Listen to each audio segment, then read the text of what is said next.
those of you who don't know my story, Jasper First United Methodist Church was my first appointment when I left Asbury Theological Seminary. In 1984, I moved to Jasper. Might have been the first time I'd ever been in Jasper in my life. I was appointed as the associate pastor and youth director of this church. One of the first things I heard about was a community Holy Week service that we hosted. Monday through Friday of Holy Week, we hosted the community Holy Week services. I didn't grow up in that tradition. That didn't mean a whole lot to me, and honestly, I probably thought as a young pastor, well, that's nice. We'll have 40 or 50 people. We'll gather for lunch and we'll be on our way. Well, little did I know of the history of that event, the longevity of its existence before I ever moved here. And it has continued every year since then.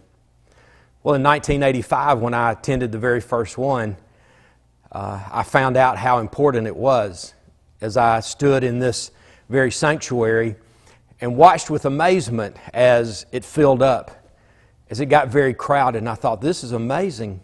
These people really love this. And I discovered that the Jasper community really does love the community Holy Week services. And every year since then, it has continued. And since I've been back in 2011, we've hosted it every year, and it's one of the great joys we have as a church is hosting those Holy Week services. Well, because of those years, we want to continue that. And we want to continue being able to have the services and host lunch and do that. But as you know, this year we're not going to be able to do that.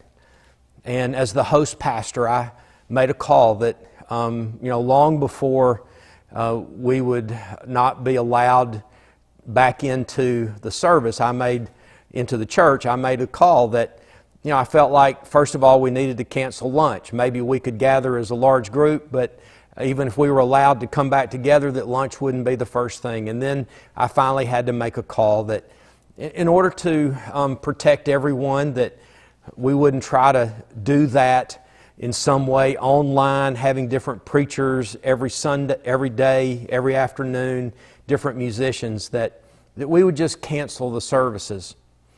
Well, that breaks my heart to have to do that, but it's reality, and I did that. And so the community Holy Week services had to be canceled.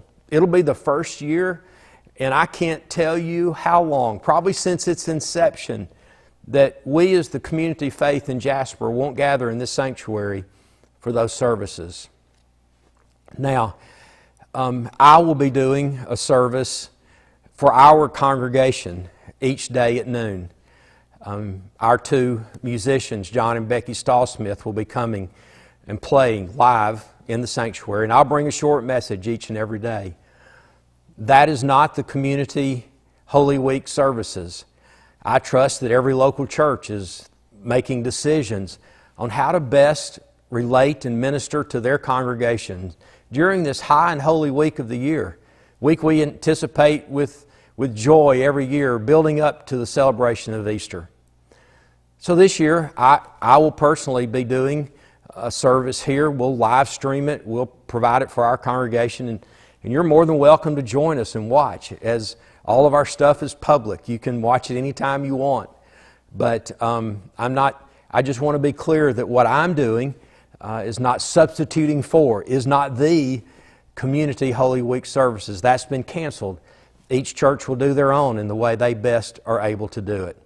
So I just wanted to make a public announcement that, in a sense, with a little bit of with a whole lot of sadness, really, and regret, that we canceled the Holy Week services. But that doesn't mean Holy Week isn't going on. We will celebrate it in many ways, and we will conclude Holy Week with a grand celebration of Easter a week from this Sunday. So I make that announcement, and I trust that you will find ways to have a wonderful experience of Holy Week.